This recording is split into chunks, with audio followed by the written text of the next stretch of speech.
Talk Radio.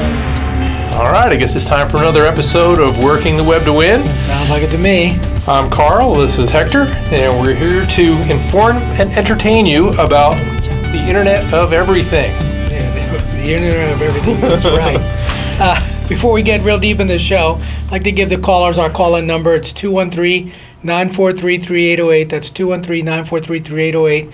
Of course, you can always find us by going to WorkingtheWeb.com. You can just type in that phrase and Google us, and we'll come up number one. You can also go to Facebook, YouTube, Google+, LinkedIn, and Twitter, and get a hold of us. And before we start the show, obviously we want to thank our sponsors. Yeah, well, we got Tub King and Senior Tub. Of course, that's where you can get the most beautiful clawfoot tubs that movie stars really like to have in their walk-in movies. Tubs, high-tech walk-in tubs with Like all kinds all the of therapeutic bells things and and muscles, make your pains and aches like drift away.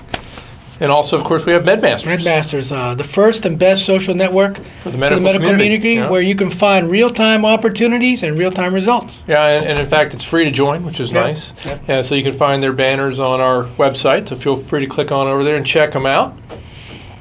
Well, I'd like to get into some of the crazy things that we discovered when we were looking at the Internet of Everything. Okay, well, let me start off with my favorite line, which is what I started off my blog. Open the pod bay door, Hal.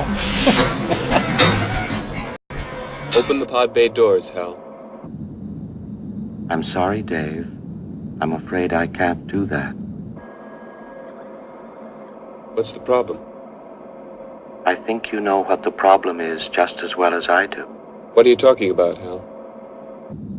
This mission is too important for me to allow you to jeopardize it. I don't know what you're talking about, Hal. I know that you and Frank were planning to disconnect me, and I'm afraid that's something I cannot allow to happen.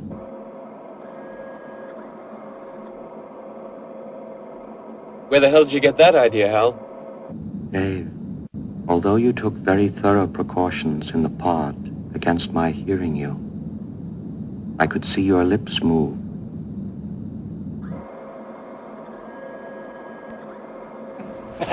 Because if everybody remembers 2001 Space Odyssey, right?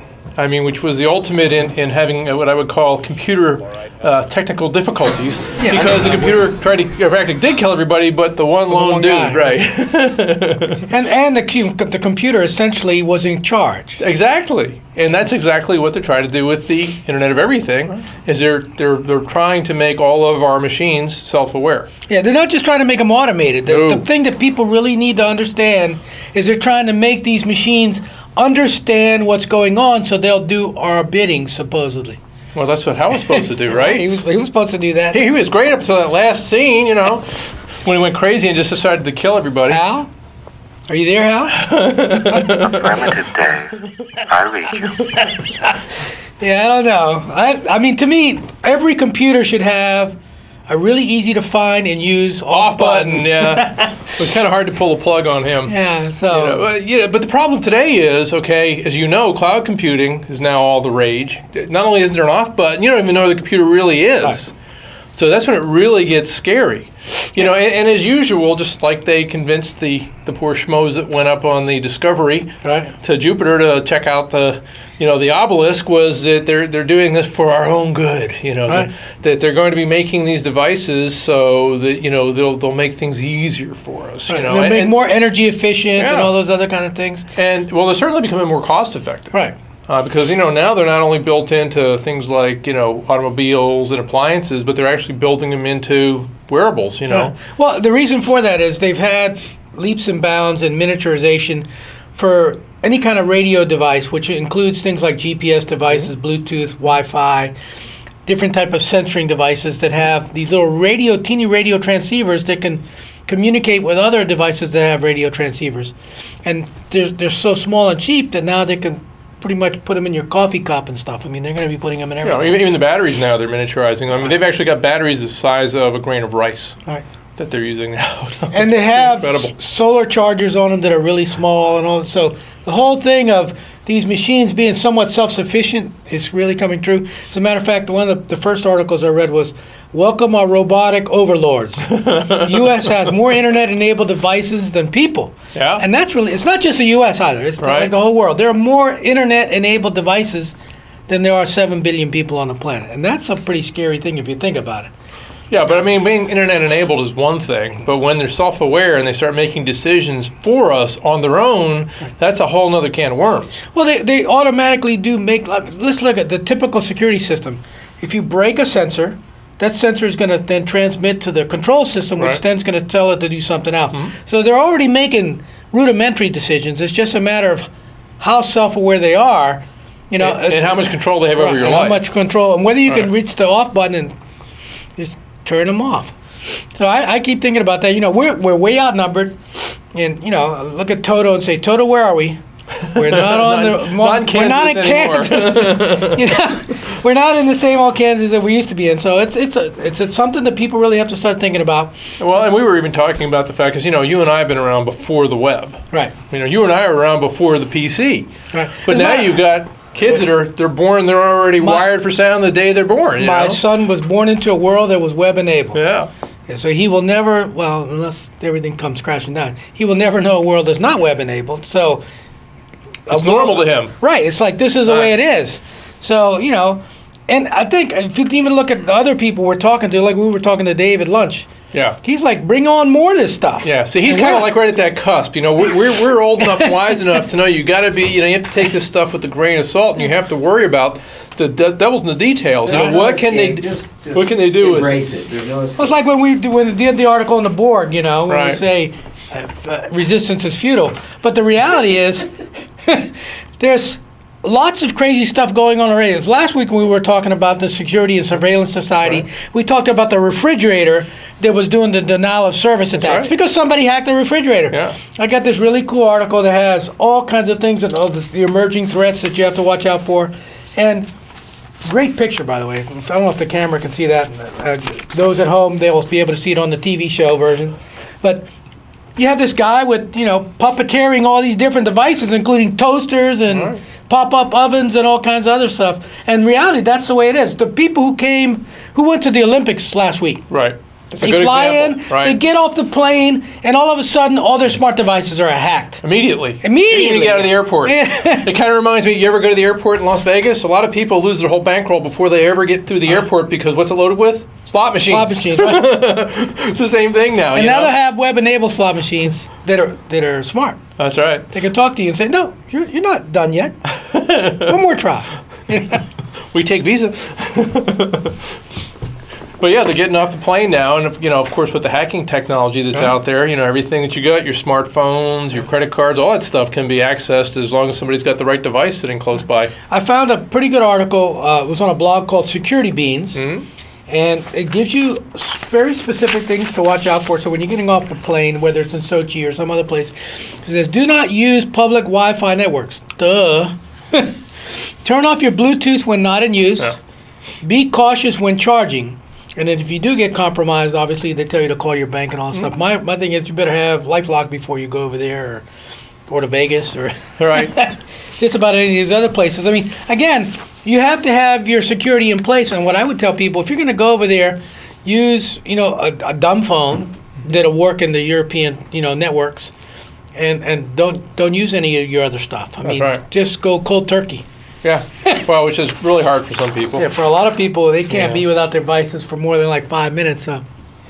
But I mean, obviously they aren't watching our show because how many shows have we had on the Russian mafia and how they're very sophisticated? Or the Iranian mafia, or the Chinese government, or the guys. But the Russian mob, they're first in line. Okay, the other guys have to take a number, because you're on their turf. I mean, these guys are really sophisticated. Yeah, and actually to try and prosecute them or something would be sort of a joke anyway. You're not going to get anything done. So it's almost impossible. But getting back to the smart appliances, here I have a picture of a smart kitchen, and you've got your smart refrigerator and your smart sink and all that stuff. The smart refrigerator is supposed to tell you, hey, you need to get some more milk.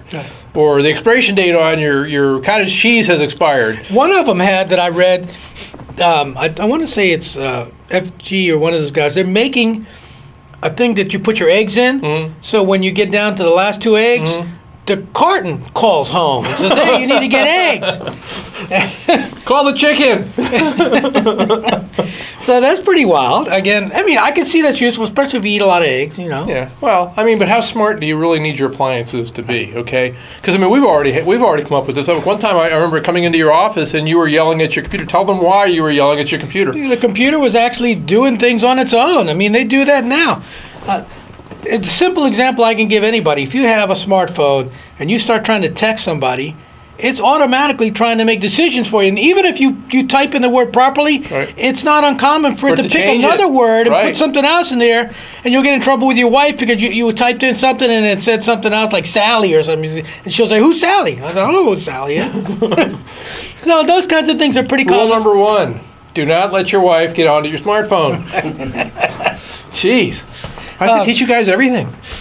So I see very specific issues at this time. First of all, cost is coming down, and when cost comes down, what happens is the stuff explodes, right. And the stuff explodes without really any standards or any really integration, because everybody's trying to get market share and all that kind of stuff. And we've talked about this before, the fact that, that it's easy to create a smart device. The hard thing is protecting it, defending it, and a lot of these things have no defense. The last thing is, the most important thing is they usually create them without any kind of security whatsoever. Which makes it, the path of least resistance to a hacker, which is like leaving the door open for them. I mean, that's what they're looking for, right? There are actually many smart devices that don't have any security whatsoever. That's right. No And guess what? No nothing. And guess what? All it takes is one. Right. Because you could have everything else bulletproof, and your new smart refrigerator becomes your Achilles heel, because guess what? It doesn't have any, virus protection on it or malware protection. And so once they break into that, now they got you, because now they're on your network. I sort of like the thing that you were saying, that the idea of waking up worried that all these appliances are sort of like around you saying, "Give us your stuff." Well, it was like look at it this way. When you were a kid, you're always afraid of the monster in the closet. Right. Okay, well now the monster's in all these devices, because one of the other reasons that these things are going to become more and more prevalent is simply because the people that manufacture these have more than one way of making money with them. Right.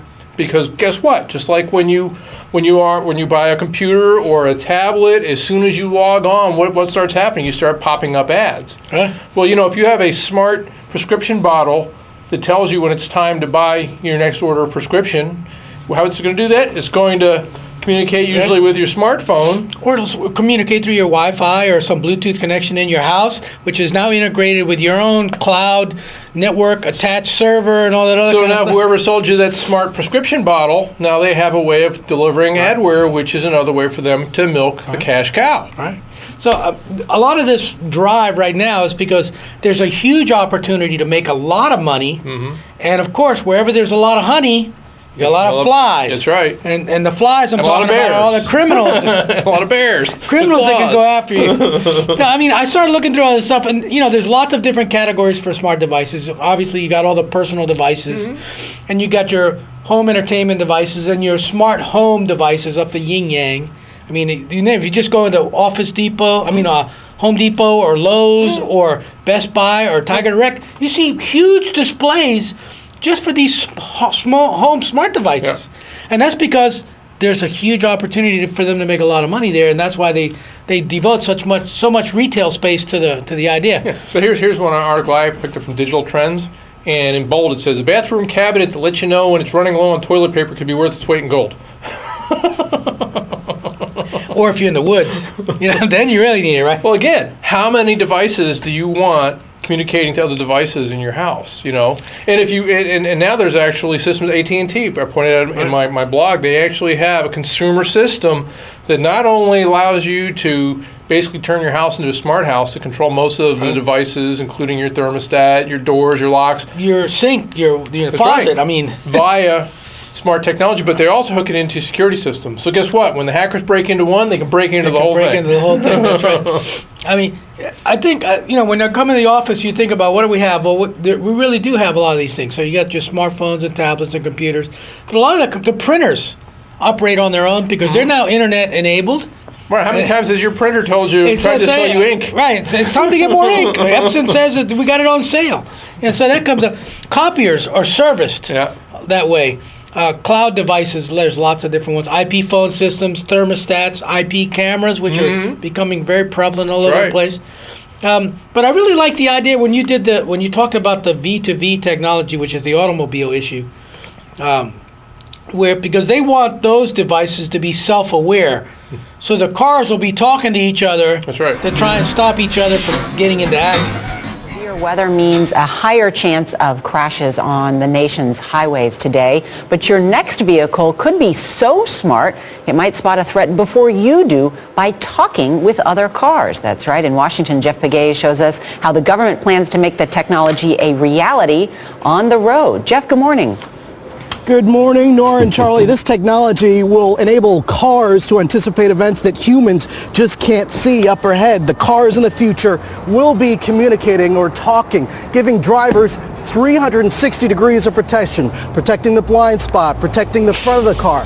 With transponders similar to that one, the government believes cars will be safer. And they're planning on putting that here in Jacksonville already. Well, and the government's they're mandating that by 2016 the cars will start having these things. So before you know it, they'll all have it. But the problem is, you'll notice there's two things in there that kind of rub me the wrong way. One is the government. The other one is the computer. The car's in charge. The car is in charge, exactly. Because the thing again is, if you can hack into a computer, you can obviously hack into this because it's Wi-Fi enabled. Right. So what happens is, we might have some new forms of digital road rage going on out there. Yeah, I don't know if you remember in 2012 and 2013, we were talking about internet-enabled cars and how they would be coming. Well, a lot of 2014 cars are actually now internet-enabled. They actually have a Bluetooth connection and a Wi-Fi connection into your phone, but they're not enabled to take over the car. Right, but some of them also have 4G connections of their own. Right. So they can actually pull, satellite images. Oh, you want to go to a restaurant? You just say, find me the nearest restaurant, and the computer goes out, finds it, brings it up on the... A few episodes ago, we were talking about the big break-in at Target, where 40 million users' names were and their credit card information was all compromised. And what it all boiled down to was a couple of teenagers, okay? If one of the biggest big box retailers on the planet can't keep their data safe from a couple of teenagers, what makes you think that a web-enabled smart car is going to be any better? Hacked, In fact, one of the things I pointed out was not only could you end up with digital road rage, where you'd probably be a teenager decides, hey, let's see what happens if we hack into his mom's car or somebody else's car, just to kind of, this will be funny, watch this, or even worse, what happens if a criminal decides to hijack your car? You could actually be lock you in the car and kidnap you and take you wherever they want. I mean, I could see stuff like that happening. And again, if they're not really thinking in advance, they're just trying to make money right now. But if they start putting some pretty serious security things, like for example, in your car, there are cars that have like fingerprint entry levels, things, or they have like key codes. But I like the fingerprint idea a lot better because it's hard to override that. Yeah, what you also need is what they have on trains, a dead man switch. Right. So if you decide that, I've had enough of this car taking the car away from me, I just pull the plug on it, now I can drive my car. I'm trying to think of the movie that Because again, anything that's got technology in it can have a problem. How many times have you had your car go down, you bring it over to the shop, no, it's the computer. Well, what happens if the computer that's controlling this V2V technology goes a little haywire, Hal? Yeah. Okay, you can have a serious problem, right? There's nothing you can do about it. Well, remember, what was it? Toyotas for a while there had a problem with when they first started coming out with their drive-by-wire concept, that people were reporting that their cars were just accelerating out of control. So, anything that where you take a dumb system and try to make it smart, a few lines of codes here or there could make all the difference in the world. Well, not only that, I mean, these types of devices really have no environmental protections whatsoever. So they're all vulnerable to electromagnetic storms and solar flares and all that kind of rain. stuff. I mean, you open up the door, get some water on something, it gets in the dashboard, you got a little short, all of a it's sudden, just like when the car goes in the water now, you have electric windows. Yeah, you can't you put drown. it down, so you drown. Unless you can break it out. So a lot of these types of things people aren't really looking at from the big picture.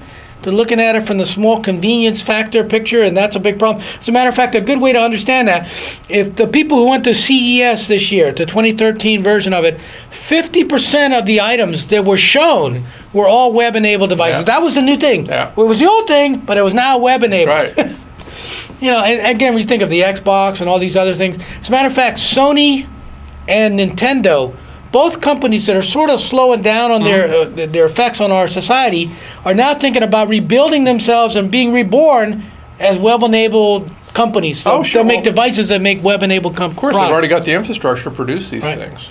and that would get them back in the fold, because they're not showing their stuff to anybody right now anyway. I was reading an article here on Forbes, and it says the Internet of Things is more like the Industrial Revolution than the digital revolution. Yeah. And they were talking about the fact that back in 1876, when they had the first World's Fair in Philadelphia, they were showing off things like steam engines and things like that were just incredible.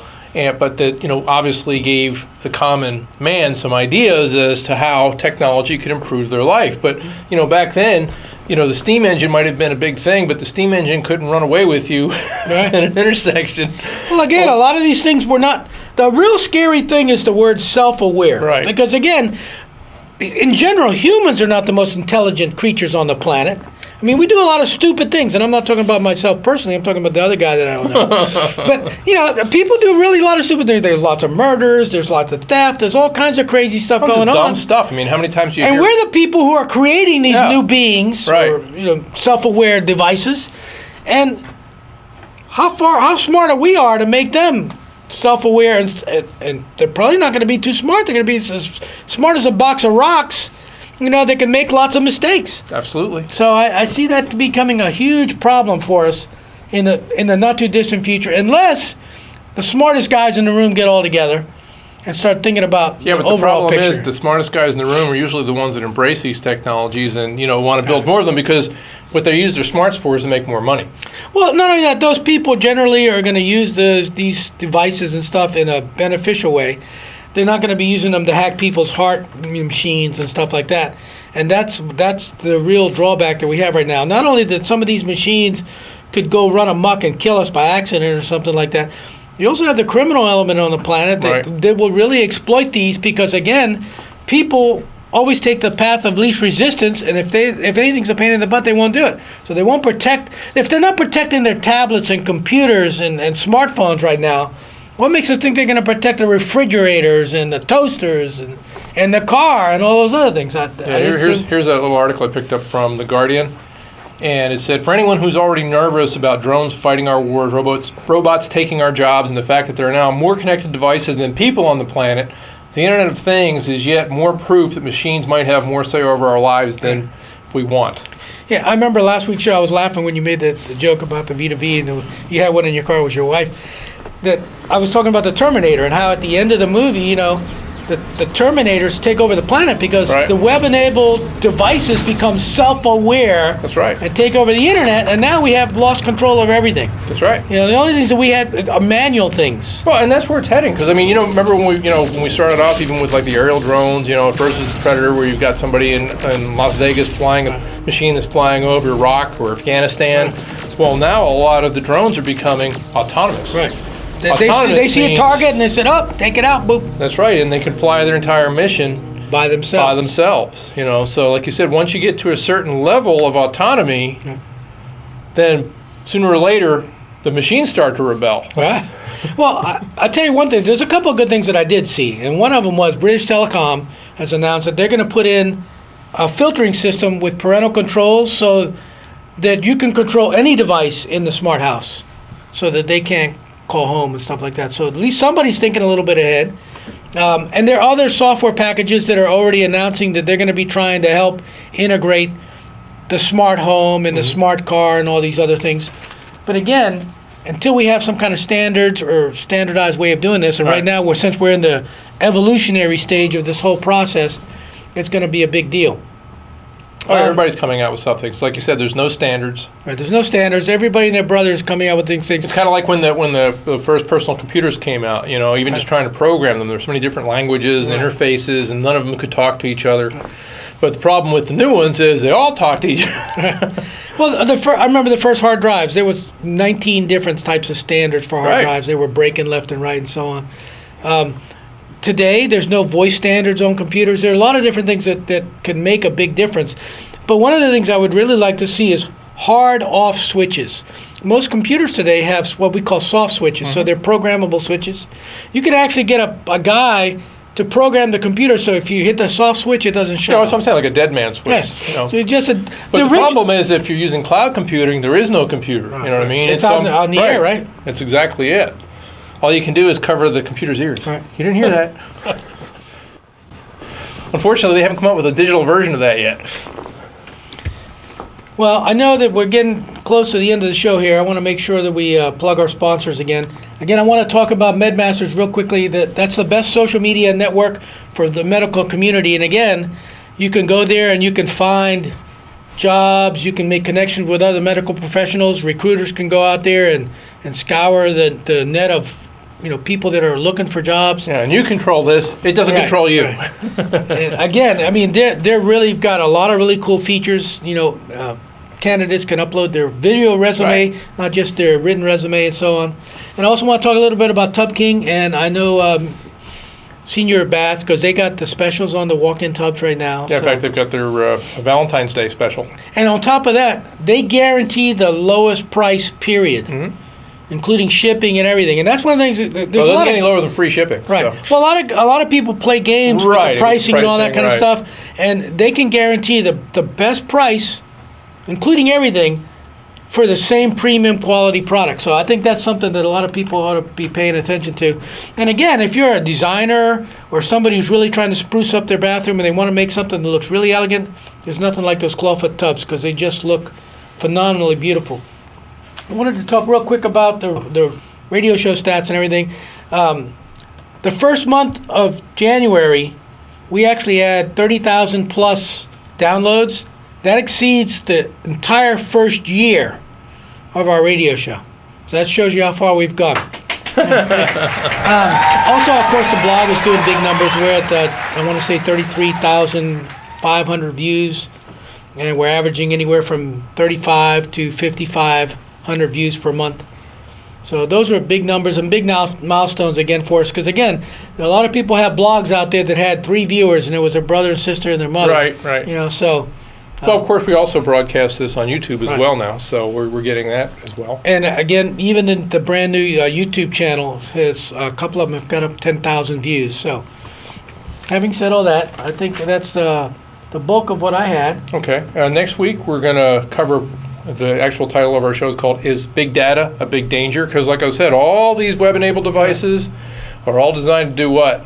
Data mine. Right. What are they actually doing with all that data? Who's got it?